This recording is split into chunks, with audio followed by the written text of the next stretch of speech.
Hello, everybody, and welcome to the first expert battle of the Global Excel Summit. We have another one later today. This should be a very interesting and slightly different session to everything else that you're seeing at this amazing summit. I'd like to introduce you to my co-host, Andrew Grigolonovich. Andrew is the founder and CEO of AG Capital, one of the sponsors of this battle. He has over 20 years of finance and financial modeling experience. He is in Riga, Latvia at the moment. And finally, he is the kind of brains behind this all. He himself has experience participating.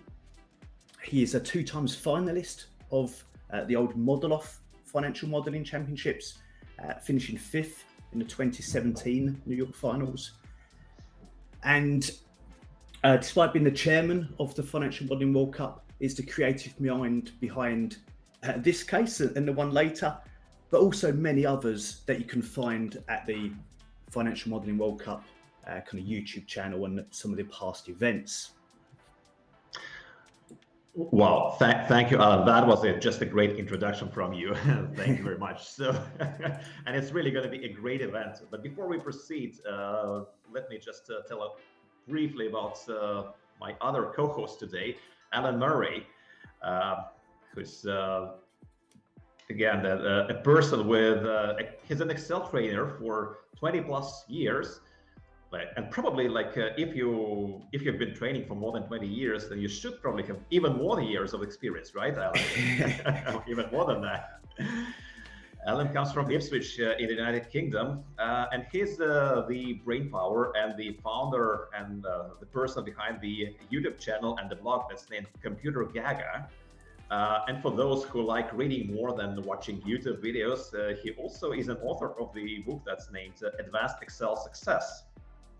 And of course, but with all this list of success that was achieved by Alan previously, there is no way he couldn't have been a Microsoft MVP, and he really is. So, how many years have you been an MVP, Alan? Since just 2. 2 years. Okay. Oh, that was a long journey until the recognition. It was a long but fun journey. Yeah, and finally, you also do organize the London Excel meetup, right? Virtual and in person. Wow. Yes, indeed. Thank you. Okay. So. So let's introduce you to our sponsors for this event. So one of the sponsors is Microsoft. Not much for me to say about Microsoft. We're all fully aware of who they are. We're using their amazing software that gives us both battles like this and also events like this. Yeah, and the other sponsor is AG Capital. That's my company. That's the company that also provides all the brain power and the people power, let's say, for the event. The company that does financial modeling services, financial modeling consulting, and outsourced CFO services. So, but that's again very briefly about the sponsors for now. And let's then see who the players are today. It's going to be a great lineup, right? Absolutely. Let's see. Hello, my name is Willem Gerritsen from Wijk bij Duurstede, the Netherlands. I work as an independent Excel consultant, love running, and I love brewing my own beer, which, as everybody should know, is best to be enjoyed after a long run. Hi, I'm Barbara Mauric, I'm Italian, I live in France, and I work in the Principality of Monaco. I am a financial controller for the D'Amico Shipping Group. Hi, my name is Christian Hueber. I'm a senior manager in the financial advisory team at Deloitte in Austria, and I've specialized on financial modeling over the last couple of years. Hi everyone, my name is Jason Hueber. I live in Pretoria in South Africa, and I'm based at the Johannesburg PwC office in the corporate finance team, focusing on project finance and infrastructure transactions. I'm a late bloomer to Excel. I've crossed roads with it later in my career and I have been loving it ever since. I've joined the Financial Modeling World Cup competition for the first time last year for the 2021 season, thanks to the support of the Women in Financial Modeling group. I'm building financial models for transactions, business planning and other situations for my clients, mostly in Excel. As a daily user, I have developed quite advanced skills over time, but I'm still finding new functions and ways to use the program. I'd say my love for Excel really peaked when I was at university during an introduction to Microsoft Office course that we were doing, and in the Excel module, we were presented with a solution to a particularly complicated problem, and I wasn't quite satisfied with the solution that was presented to us because it required a number of helper cells and helper columns. And so after a bit of research was introduced to the power of the old school array formulas, and was blown away that Excel could so elegantly solve a complicated problem in a single cell. I started using Excel as a teenager, tracking the split times of my little running lab. And this helped me to find out that if I started too fast, that I would always have a hard time later on, so a valuable life lesson learned because of Excel. Later on, while working for a bank, I got a more professional working knowledge, especially the financial side of Excel. But to me, it's always most fun to use Excel in a non-traditional, non-financial way to solve everyday problems using Microsoft Excel. Wow, what a wonderful group we have here today. I love hearing how different people get into Excel and finding out their paths to kind of where we are today and the level that this team are at now. Yeah, and it's amazing to see the results they have achieved recently, because all these amazing people, they're not just great personalities and not just they're really strong finance professionals. They're really strong at Excel. They are all ranked at the very top of the Financial Modeling World Cup seasonal rankings. So some may be performing one stage better than the others, but all of them are constantly, in the fight for the top prize money. So, guys, how do you feel? You look very serious now, right? So, yeah, we do. Yeah. So, Barbara, how do you feel? What's your goal for today? Just a bit nervous, just to get to level 1 and 2. Usually this I can do, and get to level 3 and 4, we'll see. And just to have a strategy, at least to do something, because it's kind of overwhelming, all these links and the video and everything. So just to keep my cool. Yeah. Sure, great. Thanks, Barbara. Christian, how are you? How do you feel? Christian? Yeah, also feeling a bit nervous now, so really looking forward to the case, and hopefully get through the first few levels and see how far I can get. Okay. William, you should be the most experienced one in terms of taking part in the model of championships, probably back from 2012 or 2013, right? I know you're two times the runner-up, right? So. Thank you for putting up the pressure, Andrew. That's great.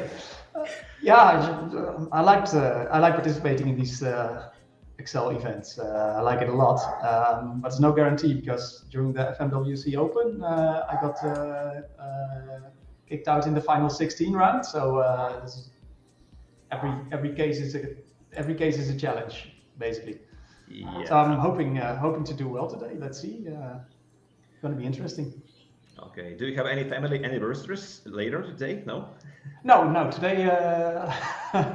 No. You're referring to my dad turning 75 for the past time? Yeah. No. Today I'm blocked for the day. Okay. I'm just for the viewers. I wanted to say that in one of the previous tournaments, William qualified to the semifinals of our Battle of 16 back September 2021, and in his game, that game actually fell to the same day that his father had his anniversary, his birthday, and unfortunately, Willem lost that semi-final match.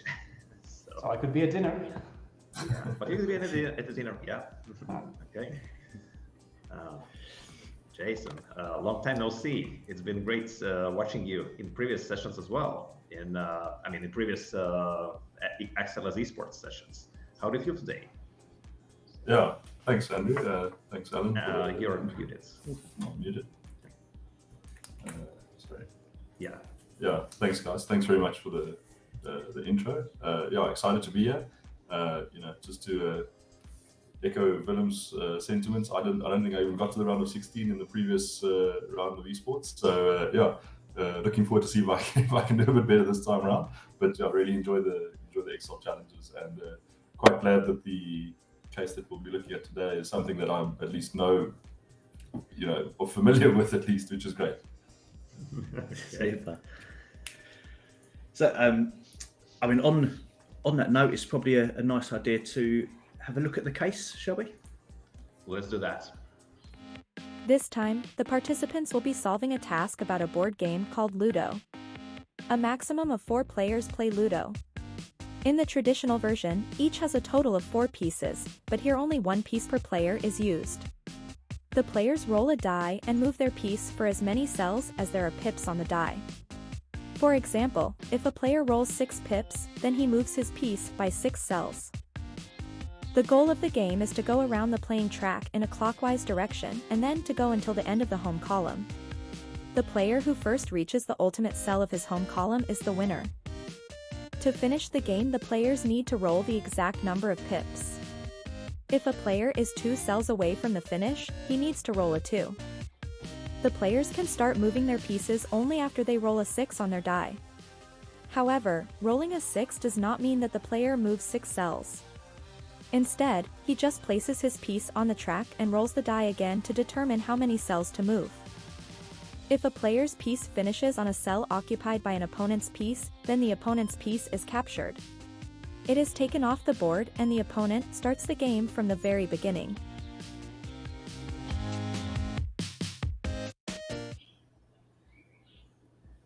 Wow, Ludo. It's been a long time since I played Ludo. Yeah, one of my favorite actually board games back in the childhood. So it was called a little bit differently here in our country, but the concept is the same. So I think that before we start, we need probably to clarify a couple of things for the players. Just so that we're all on the same page, you need to get your piece through the board up until the very end, until the very final cell. That's cell number 55 actually. So it's in the case materials, and the total length of the circuit, including the 4 inside column cells, that's 35 cells in total, right? And the game ends when one of the players reaches the ultimate 55th cell. Okay. So, and to do that, you really need to throw the exact number of pips on your die. Okay. So, yeah. any other questions you might have there?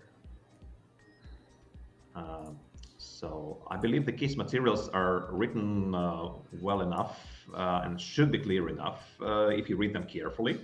I also wanted to tell it to the people who watch the stream that you are welcome to download the case during the battle, so that you might want to watch them and see for yourself how you might do with the case. And other than that, probably the final call from my side. Are you ready? Do you have any other questions, guys? So if not, then Alan, I think that's the right time to start. Okay, if everybody's ready, we'll do a countdown. So 3, 2, 1, go. Okay, so here we see how everybody is everybody's screen. So the players have just started to do something. You see the screens for all of them. Right now, Barbara is trying to put some formulas. William is trying to put the formulas as well. Christian seems to be reading the case at this point. Yeah, and same for Jason. So let's then pick up the screen for Willem. Let's see what's Willem up to. He seems to be writing some formula there. I think he was doing some find and replace to replace the die with the numbers, which is an interesting approach. Yeah, that's a nice one actually. These dies are being created through the use of Unicode characters. So basically, there's a whole range of Unicode characters available, and yeah, that's a very good strategy actually. So he has just replaced the cells with the numbers, and the ultimate goal for all of the players and for Willem as well is to get to know with these throws how many turns will it take them. Will it take a player to start the game to actually get it outside of the home, outside of home, right? And he's just got those points doing the new X match. Yeah. So basically, the only thing, like as you see, his kick has now started to do level 2, and you see that level 1 is cleared for him, and he has just scored 60 points, and now he's writing the formulas for level 2. And for the first one, he needed really to find at what time is the first number 6 appears in the sequence of dice thrown. In the second one, he really needs to see how many cells will the piece move until or within the first 10 turns, right? So I see that we've got 60 points for all of the players except for Christian. Let's move on and see Christian's screen. Sure. Okay.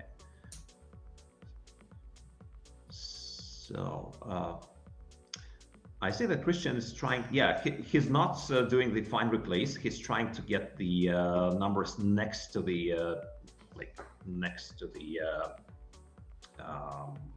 items that are given there, and now he's trying to get the min of them. And yeah, so basically, seems that he's just done it correctly. He's pasting the right answers, and we're gonna see 60 points for him soon enough. Yeah, there it goes. So all of them are all 60, and now let's see Jason's screen.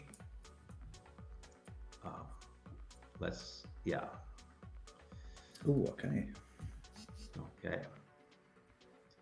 So Alan, what do you think could be the formula there? Yeah, it's taking a different. I mean, like we saw Willem at the start, we've got that kind of starting column what Willem did there, finding that first 6, knowing that starting point. Obviously, we need to know how many, how far they've travelled in those first 10 turns, and you need to roll a 6 in order to start. So we need to figure that out. But they also need to calculate if there's any other rolls of 6 within those, because if you roll a 6, you get a bonus turn. So that will count as 1. So these are things that they have to consider. And I'm just trying to see what Jason's doing here. Yeah, I just hope that he doesn't misunderstand the rules, that it's 10 turns after after he starts. So basically that's 10 turns in total. So let's see. So he writes some sequence of if formulas. And the question there really is how many cells will the player travel within the first 10 turns. And it could be the case it's actually 0, because like if this person is so unsuccessful not to throw a 6 10 times in a row, that could be a disaster actually there for like in a game like that. I also wanted to stress that Jason's highest APM is just 145 at this point. So basically there is more thinking rather than coding. So remember that APMs, these are actions per minute, and that's how many times do you press within a minute a button, like either a button on the keyboard or a mouse button, left or right. So 145, that's not really too much, but when you're thinking, that's really not that important. So we've seen previously that the people with the highest APM were not the ones who were actually winning due due to whatever reason. Okay, so yeah, so now Jason's writing an if formula, trying to state that if the current turn number is smaller than the beginning start turn, then it's going to be a 0. So basically, he zeroes out all the throws before the first 6, and then he needs to put together the next ones. But probably he's missing the rule for the bonus move of a 6, right? At least for now. Possibly, yeah. May add it in later, mightn't he? Yeah. So you see here in the conditions, move number 4, that's 6 and 1. So basically, he throws a 6 to get out of the home base, and then he travels 1 cell. So that's move number 4. Then it's moves number 5 and 6 for another 2 cells in total. Then move number 7, it's going to be an extra 4 columns. And then in move number 8, he travels a total of 21 cell. And it really needs to be reflected somewhere in the total numbers. So basically, the move number 8 is going to be a triple 6 plus the 3. So really, 21 cell being moved during the on the board. One move, yeah, on turn. So yeah, I think Jason got some numbers correct. At least I see 32 there, a number in cell AC 52 that seems to be matching his the correct answer. Let's see. Now he's trying to put together the game number 11. Let's see if that works for him. Do you think, Adam, he might be trying to put a data table here and write like a multi-row solution for them, or just put everything inside one row? That's sure. Yeah. Checking his. So here's what he's trying to do. So basically, Jason is trying to make use of several cells. So basically, he's writing a little table on just to give him an answer based on several helper rows and helper cells. So, and that's probably gonna like help him to solve one of them, but then he will need to run all of these other game examples over there. Probably that could be something like a data table or something. Yeah, that's exactly what he's trying to do here. So he's making a data table next to this column, and let's just see. Let's see the results if he scores points here, and if yes, and in any case, I think then we're fine to move on and see what the other players are doing. Excellent. And Willem. Yeah, Willem has just scored this thing. So. Okay, let's just wait for Jason to copy that over. Let's see if that's gonna score him points. So now he has the correct answers, and they go through, but it's not the right answer. Basically, it's only 8 points there. So only one of these answers was correct, and probably what's the problem there for Jason is in the fact that he has really not taken into account the bonus moves. Okay, let's see William for a while. So he's probably right now, let's see William's screen. Yeah, so William has cleared both levels, level 1 and level 2. And now he's trying to get up until level 3. And the question there is actually about, I'm the author of the case, actually. I need to refresh my mind. Better bring up for me. Yeah, like in a one-player game, how many turns would you need to win the game if you play by yourself? So that's going to be a little bit of thinking for Willem. Let's see how Barbara is doing currently. Yeah. Okay, so Barbara has completed the first level correctly.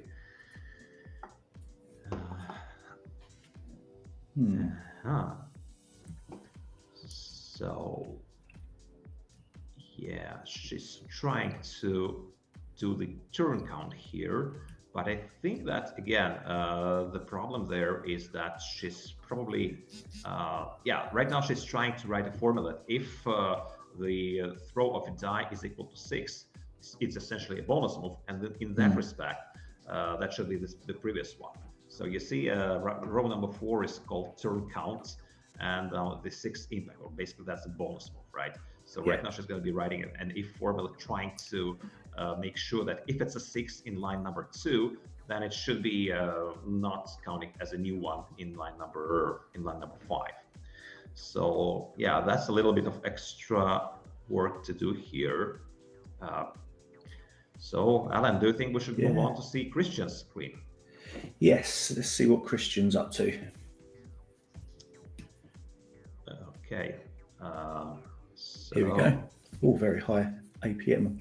Christian at the moment. Yeah, 223. I wonder, like, that's probably the second highest I've seen today. William's APM was 296. I just wonder, where did he get that? And like, at what point was he smashing level 1 with a speed like that? Right, what we got here? Okay, so you see, that's another approach. You see, every player is having their own different approach there. So some of them are trying to make a combination of different rows, one below another. Christian is trying to put together a solution that's going to be comprising of several columns there, or several helper tables. So in the first of them, he's trying to put the move number based on the throw of a die. So as you see, cells number AY to BA 52 are X's, which probably stand for, for the piece still sitting in the home base. Then move number 4, that's the first 6 being thrown, and then it starts to move on piece by piece, step by step. And this first table does not recognize the bonus moves, right? Yeah. Then he tries to do some sort of helper column for the number of turns. Then yet another helper table. That's. I'm not sure what that third table was doing. Yeah, not sure here as well. And then the final one. Hopefully that's the final one. He's trying to incorporate the rule for the bonus turns. Yes. And I think in the second table I saw a count if for the kind of 6s, and then I see what he's doing. Right. So basically, this third or second table helps him to add the number of 6s, and that's basically should be the number of cells. So he's trying to relate it not to the number of moves, which is 10, that's the limit here, but to the number of throws of a die, which are stated in cell number in line number 50. So he might be close enough actually to solving that. So you see this if formula in the final helper table, which seems to be giving more or less correct answers. So what he needs to do there, actually he does have a correct answer here in cell DV 52, which is 32. That's the correct answer for the sample case. So he just needs to relate that, which one is correct there. That shouldn't work because he gets a 31. That's the previous move, right? But he needs to get. It's very close. Yeah, he's very close. He needs to get it to get it to 32. Well, I wasn't thinking it's going to be that much of, It's all your fault, Andrew. But it is interesting how people have their different approaches to this. Yeah, you're right. Well, let's see Jason Hueber's screen. I see that he scored 68 points. And it looks like he's in line 81 or 85 currently, which basically belongs to actually he's solving level 3, not really recognizing that he hasn't been successful at level 2. It was only only one section being solved correctly for him. And yes, he may need to go back, but these questions kind of build on each other, don't they? So Yes. if you can solve question 2, it kind of gives you 50% to question 3, that foundation. Yeah. Because on question 3, it looks like it's so hard to see if they move so fast, but it looked like he had the foundation now. I could see him testing if the value was greater than 55, which is how many moves there are to the finish.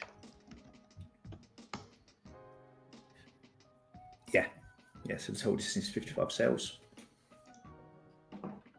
So yeah, he may have to go back, fix question 2, and that will probably ultimately fix question 3 as well if he can solve number 3.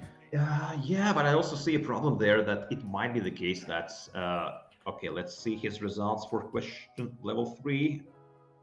Yeah, he scored heavily, 268 points for Jason Hueber, and he's in front of Willem Gerritsen, who's still on level, he's still solving level 3. Very nice. And amazingly, Jason still has a reserve on level 2 because he should have been scoring somewhere around 400 points just due to the fact that he still has incorrect answers on level 2, and he doesn't know that yet. The way it works for the players actually is that the only way they can get to see the current position, the current score, is to occasionally look at the stream, which is really a problem because it distracts them from solving the case, right? Sure. So probably when Jason is closer to completing, or maybe closer to the end of the 30 minutes time frame, maybe he looks there and recognizes that he's not okay on level 2. Okay. Let's see Willem. It seems that Willem is currently he should be somewhere close to solving level 3. Oof. Oh, okay. Oh, look at that. Okay. Wow. Why does he have a triangle shape table there? Okay, he's using some sort of array formulas, using an X match. Okay. Okay. So what he's trying to do, he's trying to build a universal solution for one example, for one key, or for one task, and then he's going to be building a data table to try to get there.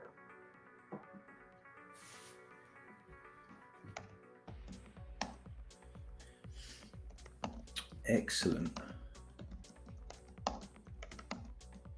There's a lot of use of some of the new functions here by everybody. I saw Willem there with a let function, and there's a lot of X match going on. So yeah, very interesting for those of us who are kind of learning some of this at the summit here today as well. Okay.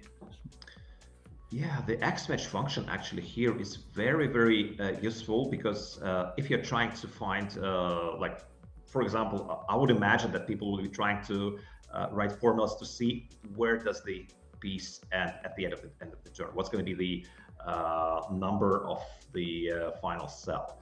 And what they might need to do, well, when I was writing a test solution for that, I was actually trying to put the a flag for 1 or for a 0, and then I was looking backwards in some of the instances, and looking backwards, that's perfect for, like, when then if the X match or the X lookup functions are perfect for looking the table backwards. So yeah, and he's also using an offset function. That's a great one, actually. That's a great function that's very useful for solving cases like that, and actually for all the pieces of tasks where you might be looking at some varying ranges, and when you need to put a sum formula based on different conditions. Yeah. So okay, so he's trying to, you see what he's trying to look there look for the cell number 55. It seems that it's some of the instances he might be getting to cell 55, maybe not all the time correctly. So you see there is a lot of troubleshooting for the formula. So you see Willem is trying to, write some piece of the formula and corrects that, deletes that away.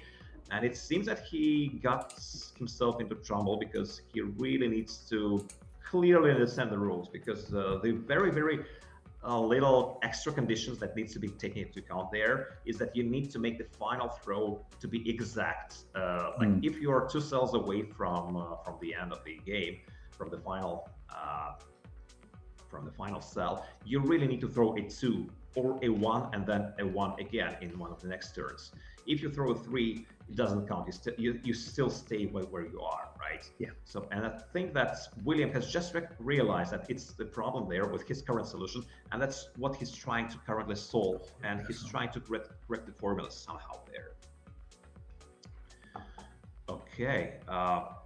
And before we move on, I just wanted to draw your attention to his APM. That's 296. That's the highest APM, and one of the highest actually we have seen over the previous competitions as well.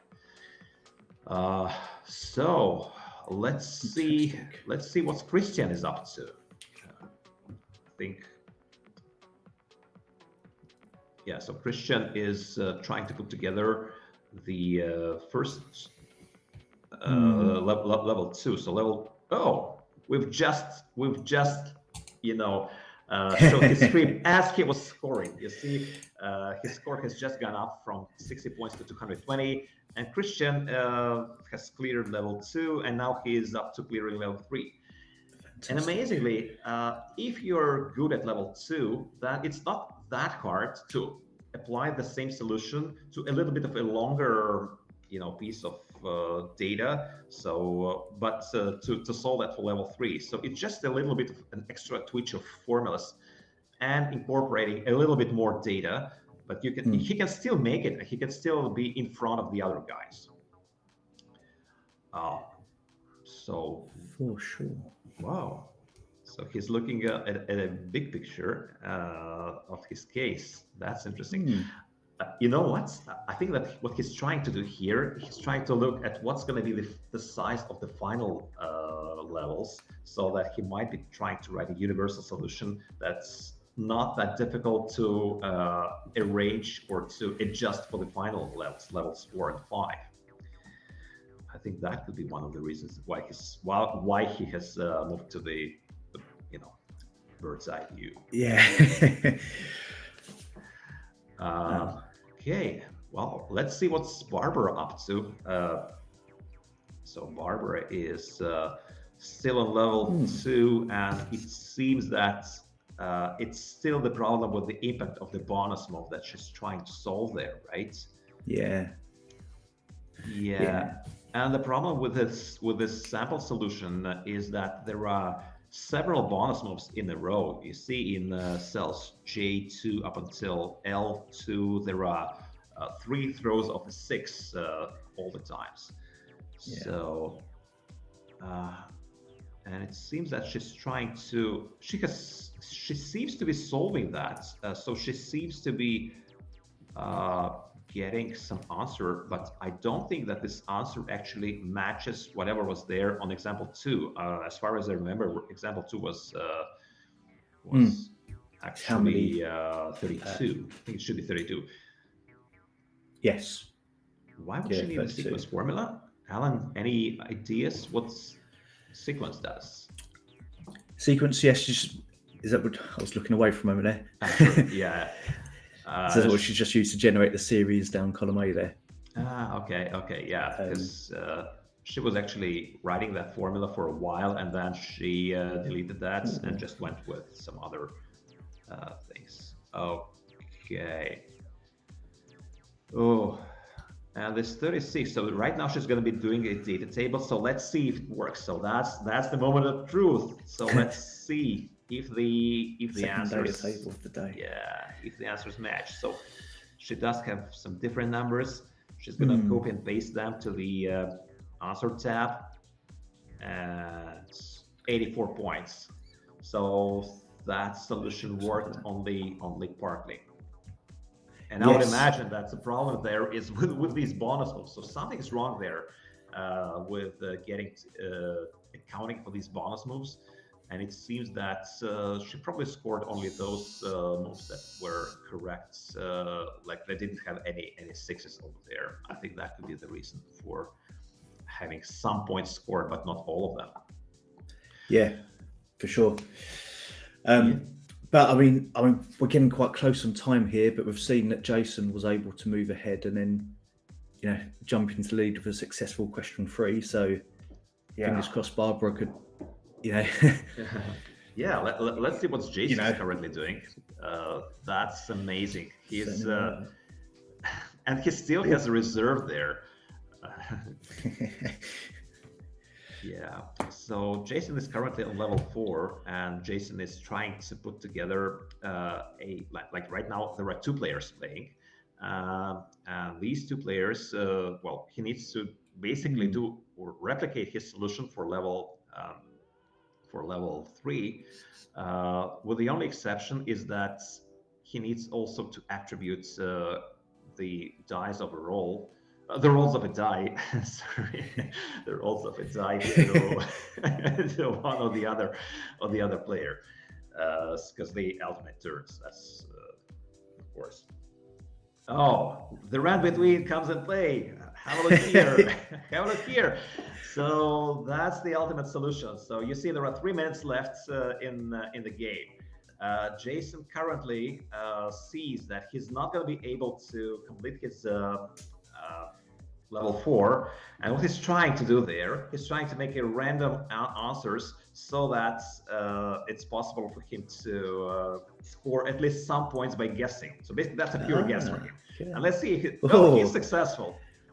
Well, not too much. I mean, it's 8 points or 268 to 78. It's 12 points for him, to 12 extra points. Really, he would be doing much better if he went back and corrected some of it. As you say, he may not know. He may not know that. Unless he looks after he's now done those random answers, he may. He should be doing that. I mean, he should be looking at he's trying to do some other random answers. Okay, maybe this time he's more successful. Well, chances are it's going to be one of them. But maybe he gets more. Okay. Well, okay. We see he's probably going to be doing the same with the next level. Let's see what's Willem up to, because Willem had a lot of time spent on level 3, and he's still not able to complete that. Let's move on and see what's Willem's current formulas are. So the control room will switch us over soon. We can see Jason is back on level 2 now, trying to get a reserve in. Okay, that's interesting. That's interesting to watch. Will he be able to do that? It's not a lot of changes there to do, but let's see. So we need to switch on to Willem. Let's see what Willem is up to. If Willem is able to complete level 3. Okay, he does it. He does some table. Okay, that seems to be an universal solution for him. It seems to be looking remotely good for, well, at least it gives out the numbers the way it should be giving. I'm not sure if the correct answers are out there, but at least he might be getting the last 30 seconds to complete the solution and to copy these numbers over to the answer tab. So he should be then clear with level 3. And it's 20 seconds left. And the moment of truth for Willem. Okay, he has some NAs, and it seems that it didn't really work. He clearly has completely numbers than he should be. Okay, and the game is over. Oh, wow. Okay, let's break for a little commercial break before we move on to announce the results then.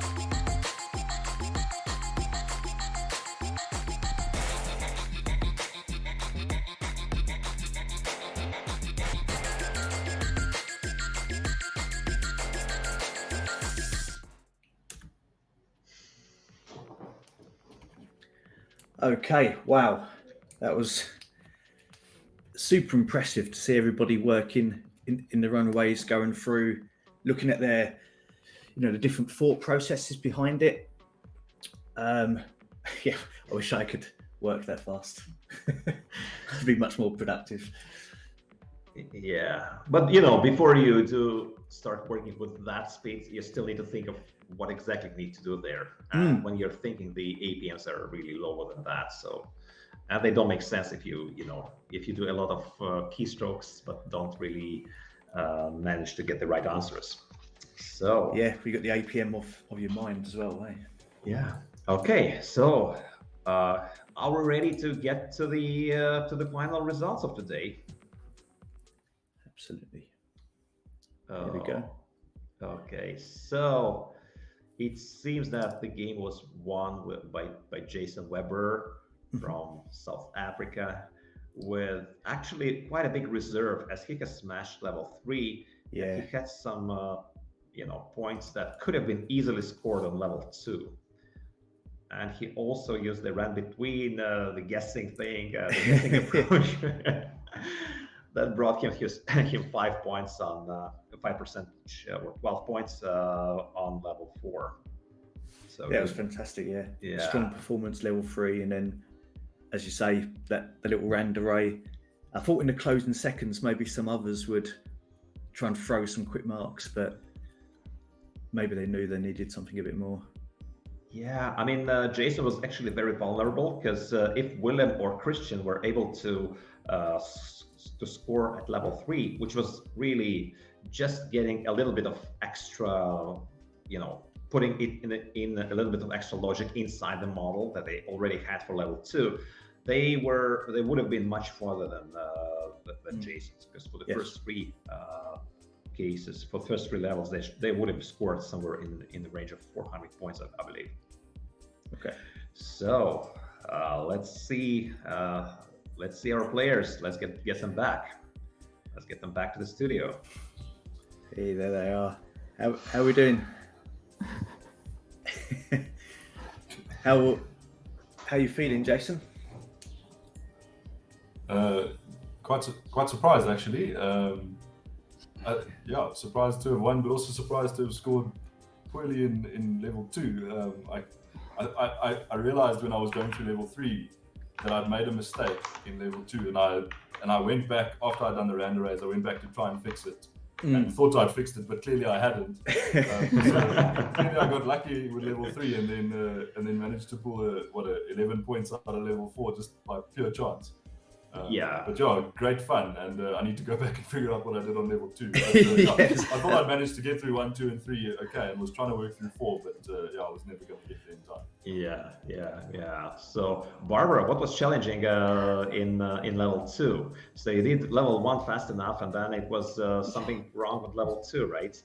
Yeah, that example, he had three sequence of 3-6, so I couldn't get that if function, that option to work, that if you get 3 6s, you need to start with the recount. And I knew that if I didn't get that wrong, I would have got everything else wrong later on. So in the end, I just went with what I had. At least I got a few answers, but that was tricky.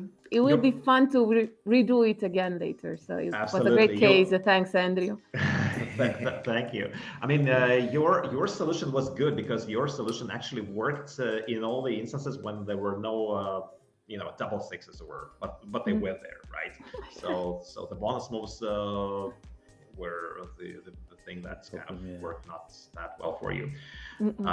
Willem, you were the first and why were they reserved to solve the first 2 levels? What happened later? Like, you had more than 20 minutes to solve level 3. Yeah, I don't know if you were watching my screen, but at some point I made quite a mistake, quite a basic mistake. When I thought when a 6 was thrown and then a 2 was thrown, it counted just as an 8. But no, the 6 is thrown, and then you stay where you are if you're not finishing, and then the 2 gets thrown as well. So I made a conceptual mistake in that. So basically all my work of 15 minutes was down the drain. and I had to really race to get it done. And in the end, I was, I think, $4 short of solving level 3, so I needed 20 more seconds or so. Oh, really? But congrats, Jason. Really impressive. So it seems that like you needed like 20 seconds to solve level 3, and Jason, how many seconds did you need to solve level 2? Something around that, right? No, well, I don't know how long have we been talking? Yeah, because I still haven't figured it out. So I think I got lucky that Willem didn't have extra 20 seconds, but I don't think I would have got there. Okay, so yeah, well, we might consider the 30 minutes and 20-second format for the future. Better suited to me, thank you, in advance. I'm going to challenge that one, Andrew. I think that's perfect. Okay, Christian, how did you like the? Well, you did well on level 2, but it seems that you would struggle with getting all the concepts right initially, right? Yeah, just I think I missed some of the finer details, like how to put in the bonus moves and how the starting turns count. So, and those were the shortest 30 minutes, and I think I had so far. Oh yeah, that's how it works. I mean, in the competitions like that in Excel as esports, that's really the shortest 30 minutes of your professional Excel life. That's for sure. Yeah. So all right, guys. So to the viewers, that's the last chance for everyone to download the cases while they're still available on our websites during this stream, if you haven't done that yet. And thank you for watching. I think it was really a great game. So congratulations, Jason, on winning that. Well, the official second place goes to Willem, because Willem was the first one to score level 2, right? So therefore Christian gets the bronze medal, if you'd like. And anyway, that's a great competition. It's really turned out to be a little bit more difficult than I was initially expecting this case. And I know that when you're under stress, it's really difficult to concentrate and get everything done within the 30-minute time. Yeah, Alan, thank you for co-hosting today. Great job, and thank you for being with us. No, thank you, Andrew. Thank you for the opportunity, and obviously well done to all the participants. So I think it's great for people to see, the way you guys can operate under pressure, like so fast. And as Willem said, both of the concepts, let alone the APMs of your brain, let alone the physical APMs. So I think it's fmworldcup.com, the website to download the case and some of the previous cases outside of this summit as well. And also to remind everybody that there is a second battle later on today as well. I think it's 5 o'clock, is it UTC? Yes, I think it's 5 p.m. UTC. Yeah. So make sure you come back for that one. We'll have a second battle, different case, and also a walkthrough as well with John Akampora. Yeah, so it's going to be a different case, different players, but as much fun as you had today. So thank you, everyone, and see you later today. Super, thanks everybody.